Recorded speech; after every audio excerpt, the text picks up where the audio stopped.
Welcome to Mental Health Matters. I'm Barbara Myers. On today's show, we're going to be focusing on the experience of grief. Grief is something that almost everyone experiences at some point in their life. In this show, we'll be talking about what it is and how you can help yourself and others who are going through a difficult time grieving. We're very pleased and honored to have with us 3 guests, all associated with Crisis Support Services of Alameda County.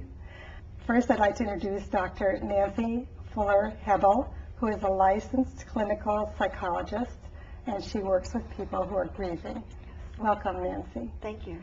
Next, I'd like to introduce Leah Moreno, who is an art therapist and an intern at Crisis Support Services and has also lived with grief in her life. Welcome. Thank you. Next we have Anna Lazo, who is an intern also at Crisis Support Services, and she helps run grief support services. Welcome, Anna. What I'd like to start with is sort of a definition of what we're talking about. So I'll start with you, Nancy. Can you tell me what grief is? Yes, grief is a natural response that people have when they lose someone or something to whom they are attached. And when we think about attachment is that bond between 2 people that is very strong and enduring over time. So that the degree of attachment will really determine the kind and depth of the mourning or grieving that they will be experiencing. Can you give some examples of situations where grief happens? Most usually we think of grief when we think of the loss of a family member or a loved one, a friend, someone in the community. Beyond that, however, you grieve if you have lost a job, certainly if you've lost a beloved pet, if you've lost a dream of something that you thought would happen in your life, but for reasons beyond your control, it simply is not going to happen. What kinds of reactions do people have when they're experiencing grief? Well, emotionally, we all are familiar with the feeling of deep sadness, intense sadness, and tearfulness, and oftentimes, initially, with anger as well, emotionally. From a physical standpoint, there's oftentimes a loss of appetite, difficulty sleeping, a feeling of not really being connected to where you are, what time of day it is, what day of the week it even is. Socially, it's hard for people who are in the midst of grief to be in social environments. And from an existential perspective, there's a questioning of how could this possibly have happened? How could a supreme being allow this to happen? Is it necessary for people to grieve and mourn to get over a loss? Yes, it really is necessary. Without grieving, without mourning, we don't have a process to go through that allows us to reinvest ourselves in our lives. It's reestablishing an equilibrium, if you will. Without grief, without mourning, people can have what we call unresolved grief, and that can sometimes look like depression.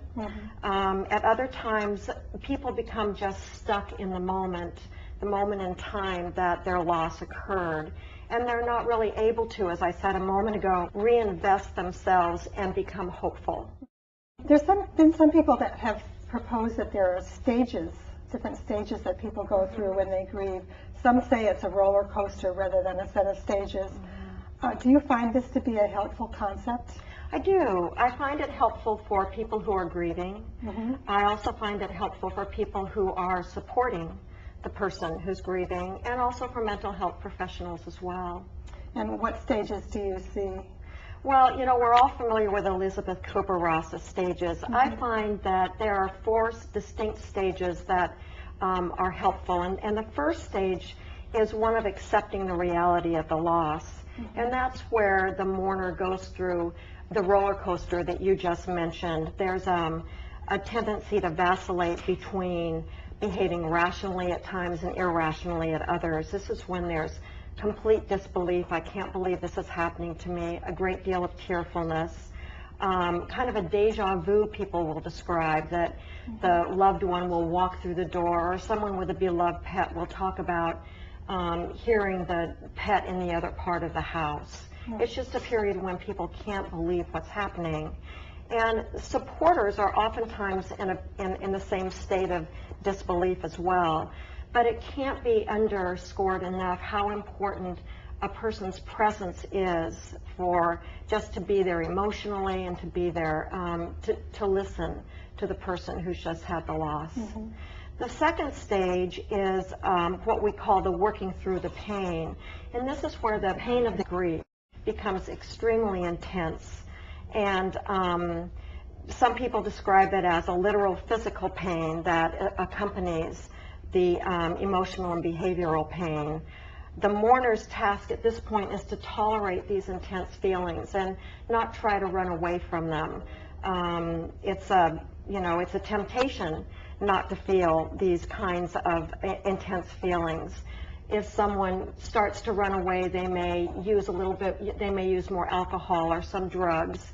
They may engage in behavior that takes them away from their feelings. And if that happens, they run the risk of unresolved grief. So it's difficult for the supporters to watch this because they're seeing their loved one on this roller coaster ride.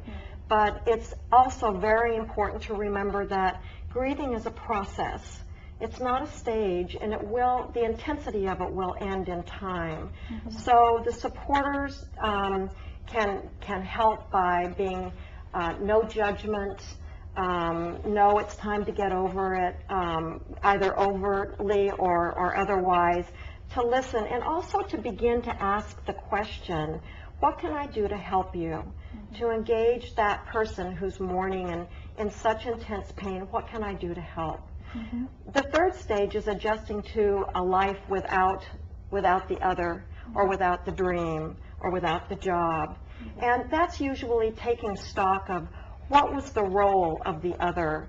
And for example, for a spouse, perhaps their spouse took care of the money matters or took care of maintenance in the house.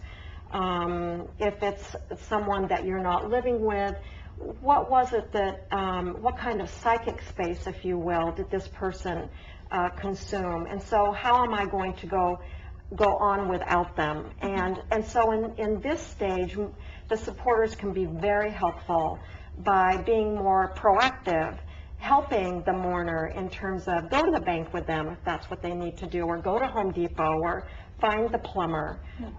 Help the mourner talk through what's happening and how they can help. And again, engage that conversation and what can I do to help you, so that the mourner can feel as if, you know, they're regaining a sense of control, and they can think and talk this through. The final stage is emotionally relocating the loss. And I want to stress that this is not about forgetting the other. It's really about learning to live with this loss, and this is an important piece to know that no one gives up. It's just relocating that person or that dream in your emotional life, or that position, that job. Oh, thank you. That's really helpful. When does grief become complicated or unresolved, as you said? Yes. It's a good question, Barbara. You know, the literature is not completely clear. They would say 3 to 6 months, but we have to keep in mind that different losses are going to have different trajectories of grief, of course. So it's 3 to 6 months when you're still not pulling out of it? Or Exactly. When we would call it acute. Yeah. When the person would appear to be stuck. Yeah. Perhaps they are losing interest in anything around them. They can't accept help, or they're not asking for help. They may have a hard time getting out of bed, and they're not taking care of their hygiene. These are symptoms of depression, and so at that point, supporters would want to come to them, talk to them as much as they can. If the mourner's not really receptive, then you would want to reach out to other family members, reach out to people in the community, members of the clergy, professionals, therapists, and kind of figure out how, as a group, no one's alone, you know, how as a group you can help this mourner get over this hump. I'd like to have Anna help us to understand when a person is grieving and having difficulty and maybe even having unresolved or complicated grief. I know there are grief programs and grief support groups that are supported. I'd like to ask you about what some of the programs that there are at Crisis Support Services and some of the ones that you're involved in facilitating. At Crisis Support Services, we have the Grief Counseling Project, and through the Grief Counseling Project, we have individualized grief counseling, and as well as the groups, which I'd like to talk a little bit about, because I'm running one of them, or facilitating the Survivors of Suicide group, and the other group we've had is the Homicide Bereavement group. And why is it that you have special groups for suicide and homicide and other kinds of grief? Sure. Homicide and suicide are both sudden and traumatic and stigmatized losses. And bereavement following these kinds of losses can become complicated grief, in which the symptoms or the experience of the grief can be much more intense and can last for a much longer period of time. Survivors of homicide, or people who have lost loved ones to homicide, can often feel very vulnerable and angry and violated, and their sense of the world as a safe place often crumbles after their loss. And survivors of suicide often deal with a tremendous amount of guilt because they're often blaming themselves and are also dealing with, can often deal with conflicted feelings about feeling angry or being angry with the person who they've lost. So in both these cases, the sense of isolation and vulnerability, I think, is really what makes these kinds of groups so necessary. And in these groups, it really provides a place for people to come and speak openly about their experience and their loss, particularly with suicide, which is a stigmatized loss. The bereaved may not feel comfortable talking about their kind of loss or about their loved one. So in a group like this, you can often feel much more comfortable to talk with people who have gone through similar kinds of losses. If someone wanted to join one of these groups, how would they go about doing it? Would they contact Crisis Support Services? Contact Crisis Support Support Services. Services. Say that they had a loss and that they were interested in joining a group, and then you would help them figure out which group would be the right one. Exactly. And then they would join. And then what does it consist of, or what happens in a group? Sure. Our groups run for 10 sessions, 10 weeks long, and they meet once a week, and we like to keep them small and have closed membership, meaning, so we're looking at from 4 to 8 people, and we keep the same members throughout from the beginning to the end. And it's a place where people share what happened and who they lost, and talk about their loss, and really try to go through the grieving process together. And it's a place where the grief experience can be normalized because they're with others who are experiencing many of similar things. As well, it's a place to get education and support about their loss and just grieving in general. It's a place where they can learn from each other and from each other's experience. But I also think it's very healing to be able to be of help and support to others. Yes, I've been a member of support groups before, and I know that many times I get as much as I give, in those kinds of situations. There's a facilitator like you that makes sure that everybody gets a chance to speak and that the right issues are being addressed and that kind of thing. That's exactly how it's run. Okay. Oh, good. Is there anything else that you'd like to share? There is one other service we provide, which is debriefing, which I should be wanted to talk a little bit about debriefing. Yeah. After a crisis. I think, Nancy, you had more information about debriefing. Sure. It's a service that we offer in the community. If there's something traumatic that's happened we think of it in a school shooting, for example, or in a company where there's been a traumatic event that's happened, then a group of people from crisis support services goes to that facility and basically offers the people there an opportunity to process what they have seen, because we know that the sooner the intervention, the better the outcome. So that's a service that we offer in the community, and anyone who needs it calls crisis support services, and then whoever is available in terms of professionals and interns will go to that particular location. If you sort of debrief someone right after, you get to tell their story right after the event, that somehow keeps it from becoming going a inside real big of them. problem for them in the future. Yes, there's still a process involved, Right. of course, Yeah. but what we do is we hope to mediate any kind of symptoms that might come from the witnessing of something that's been traumatic. And of Right. course, we think of post-traumatic stress disorder.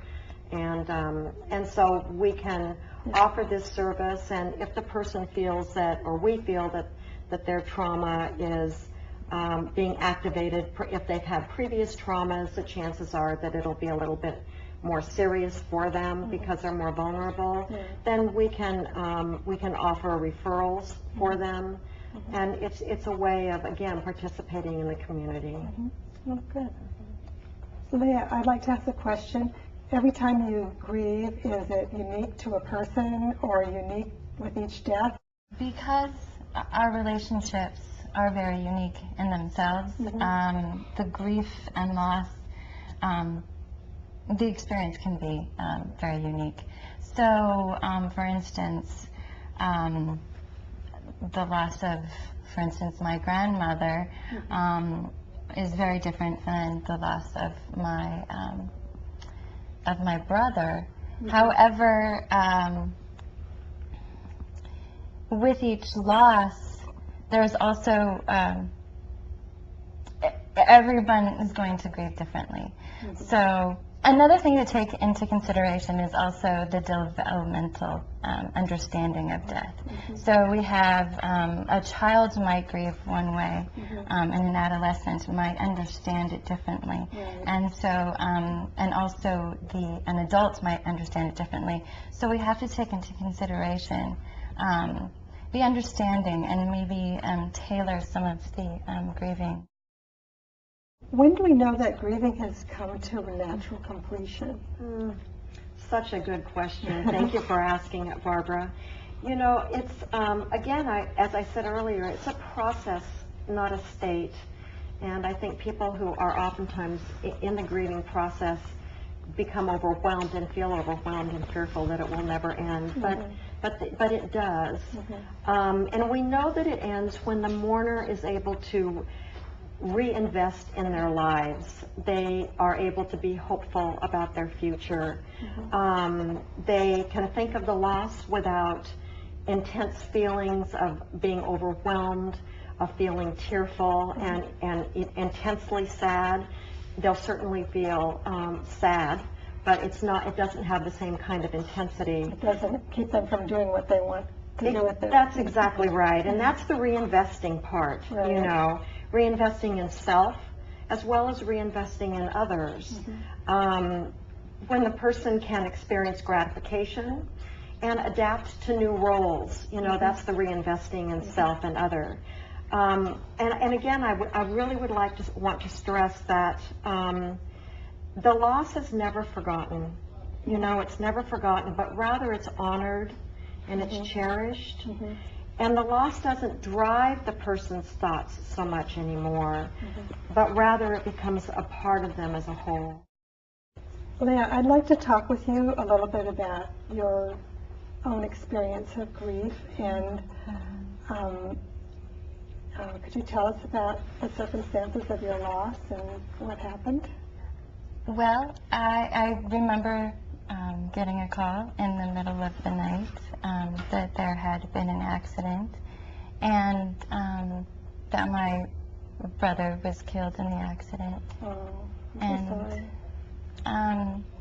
It was, speaking of the different feelings, it was a complete veil of fog that comes over, and shock. I think I was driven by shock for the next couple of days. And also just confusion, kind of standing at your door with the keys in your hand. So, you know, it's can really put yes, it's a fog that pretty much you find yourself in. After the couple of days that you were in the fog, then what happened after that? I guess were you involved in preparing for the memorial service or the funeral or anything? Yes. I think that's what pretty much took me through that, was the shock. I found it really helpful, though. Our family bonded together, really came together. There was a lot of support. There was just a lot of emotions going around, a lot of confusion. After a while, I think 3 months later, I sought professional help, a grieving counselor, to kind of have a safe place to go ahead and release a lot of that. And I found that, you know, she let me know that these were normal experiences, and that I wasn't alone, which, you know, when you're kind of standing there, sometimes you're like, wow, how is this happening? How are people functioning? And so it was really quite a comfort to hear. What is it that gave you hope when you were going through this?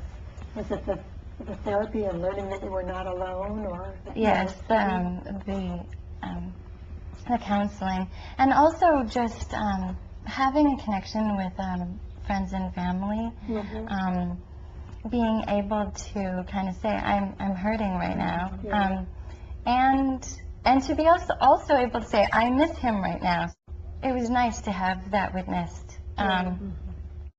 And sometimes I think people think that they're being kind by not mentioning the person's name, when really you need to say the person's name. Is that I'm still missing my brother.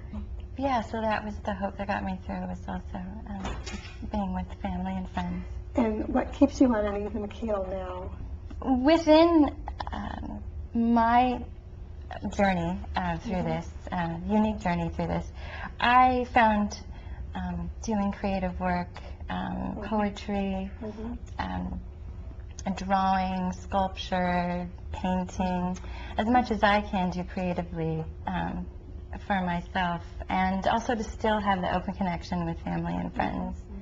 Can you tell us why art therapy is particularly helpful for someone in grief? Through the process of art making, the art becomes a communication tool, and it really helps, especially in the fatigue that one might feel in a grieving process, where words just sometimes are hard to come by or hard to pull. So this is a very non-threatening way to communicate. Do you just tell people to draw whatever they feel like drawing, or do you have specific things that you ask them to do? Because it's such a unique process for each individual, I mean... it sort of depends on the situation. It really does. However, sometimes it can be just, you know, maybe create for me as something that shows how you're feeling, and in others it might be a directive of like, show me a happy day that you two share together, or something. And that way, the art can do several things. It can contain some of the confusing emotions.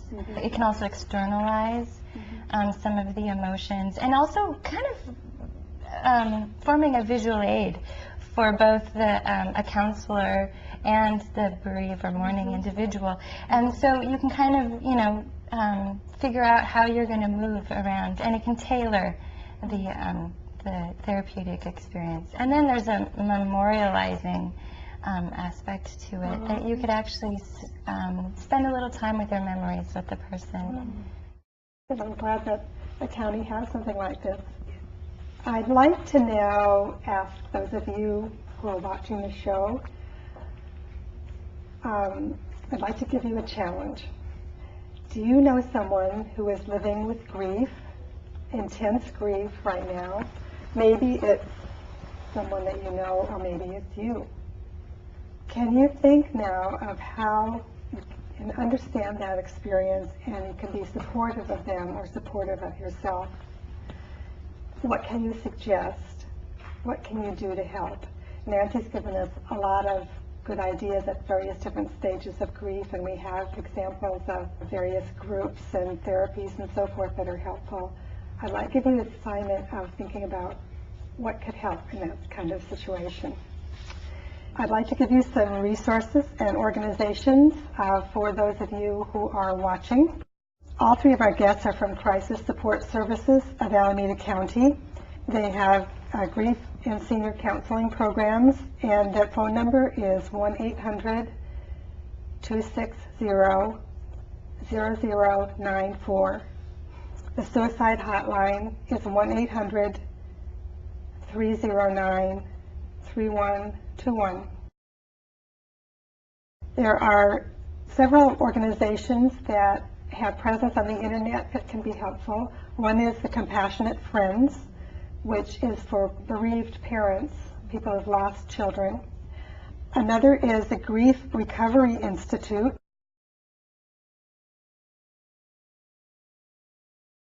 And finally, for suicide, the American Association of Suicidology, which runs a number of support groups throughout the country and has a lot of information on the internet. I'd like to thank you, Nancy, Leah, Anna, for being here. Thank you. And I'll end with these closing words.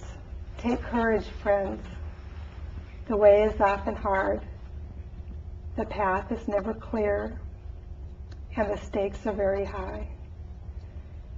Take courage, for deep down there is another truth. You are not alone. Thank you for watching, and we'll see you next time.